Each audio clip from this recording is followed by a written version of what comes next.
Vamos lá, senhores, eu sou o Mário Sobral em mais uma edição do SST, o canal. E como você já sabe, há um tempo atrás a gente estava comentando as normas regulamentadoras. E como elas estão sendo revisadas, a gente deu um tempo nelas. Mas hoje eu resolvi falar um pouquinho de uma delas, da NR1. Mas do anexo 2 da NR1. Deixa eu dar aqui uma lida só o título. Ó. Diretrizes e requisitos mínimos para a utilização da modalidade de ensino à distância e semipresencial.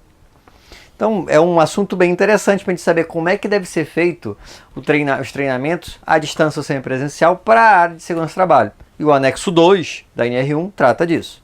Então bora lá ver o objetivo: estabelecer diretrizes e requisitos mínimos para a utilização da modalidade de ensino à distância e semipresencial para as capacitações previstas nas NRs, disciplinando tanto aspectos relativos à estruturação pedagógica, ele vai explicar bastante sobre isso, quanto exigências relacionadas às condições operacionais, tecnológicas e administrativas necessárias para o uso desta modalidade de ensino. Então vai permitir, mas vai dar várias regras que são necessárias e depois a comprovação que você fez tudo isso. Disposições gerais.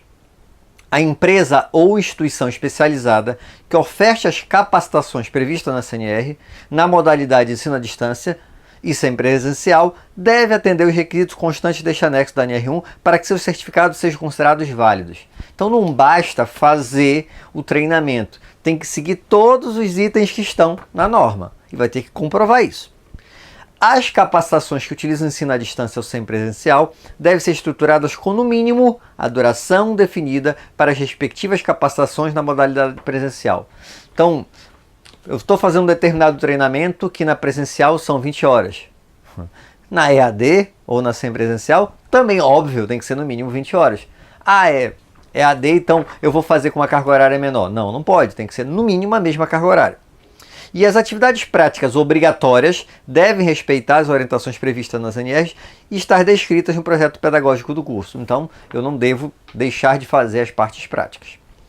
Em relação à estruturação pedagógica, que é um dos itens principais aqui desse anexo, sempre que a modalidade de ensino à distância ou semipresencial for utilizada, será obrigatória a elaboração do projeto pedagógico que deve conter. Aí, embora ver o que tem que ter nesse projeto pedagógico. Primeiro, objetivo geral da capacitação. Então, qual é o objetivo dessa capacitação, desse treinamento? Princípios e conceitos para a proteção da segurança e da saúde dos trabalhadores definidos nas NR. Estratégia pedagógica da capacitação, incluindo abordagem quanto à parte teórica e prática quando houver. Então, qual vai ser a estratégia que você vai utilizar para passar aquela informação? Não é só gravar um vídeo e jogar, que é o que acontece muito. Indicação do responsável técnico pela capacitação. Não é porque é AD que só pode ser videozinho, tem alguém que tem por trás que elaborou a parte técnica e é responsável. Relação de instrutores quando aplicável, quando tiver mais de um instrutor, né? Infraestrutura operacional de apoio e de controle. Então, qual é a infraestrutura necessária? Conteúdo programático, teórico e prático quando houver. Então, qual o conteúdo? Eu tenho que apresentar lá o que vai ser ministrado. O objetivo de cada módulo, então são vários módulos, então o que cada módulo tem para o seu objetivo? Carga horária, estimativa de tempo mínimo de dedicação diária ao curso, então CAD, quanto tempo diariamente é necessário para que eu faça esse treinamento? Quanto tempo vai demorar? Prazo máximo para a conclusão da capacitação, então quanto tempo vai ser feito? Então tem como estabelecer também o prazo máximo para realizar esse treinamento via EAD, por exemplo, ou semipresencial. O público-alvo, o material didático que será utilizado, percebe que é muita coisa, isso é tudo obrigatório. Instrumentos para potencialização do aprendizado, o que você vai utilizar para aumentar a capacidade do trabalhador, no caso vai ser o estudante, mas nesse exemplo nosso é o trabalhador, entender aquilo, porque uma coisa é você entender a informação, outra coisa é você assimilar, aprender aquilo. Então, de que forma você vai potencializar esse aprendizado? E o último item, a avaliação de aprendizagem. Como é que você vai avaliar, que não necessariamente precisa ser uma prova escrita, mas de que forma vai ser essa avaliação para você saber se a pessoa absorveu a informação. O projeto pedagógico do curso deverá ser validado a cada 2 anos ou quando houver mudanças na NR, procedendo à sua revisão, caso necessário. Então, isso tudo aqui, na verdade, deveria ser feito para qualquer treinamento, não apenas treinamento AD. E aí ele vai falar sobre os requisitos operacionais e administrativos. O empregador deve manter o projeto pedagógico, ou seja, tudo isso que a gente falou, disponível para a inspeção do trabalho e para a representação sindical da categoria no estabelecimento e para a CIPA. Então eu preciso, alguém pediu, a inspeção, o representante sindical ou a CIPA solicitou esse projeto pedagógico, ele tem que estar lá disponível para ser apresentado. Segundo, a empresa ou instituição especializada deve disponibilizar aos contratantes o projeto pedagógico. Então você terceirizou, pagou lá o serviço, a pessoa vai ter que mandar esse projeto pedagógico, porque senão vai ser complicado você comprovar que foi feito tudo direitinho.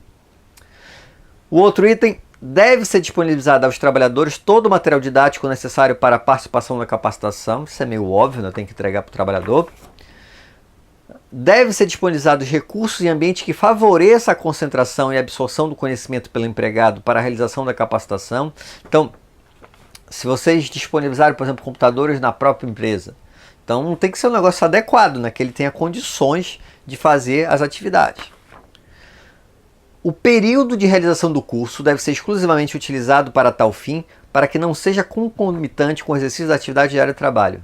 Olha lá, você vai fazer o seguinte, na hora lá do almoço, ou depois do expediente, não, se é depois do expediente tem hora extra. Se é na hora do almoço, eu tenho que aumentar o meu horário de almoço, porque eu não posso fazer isso e deixar de almoçar.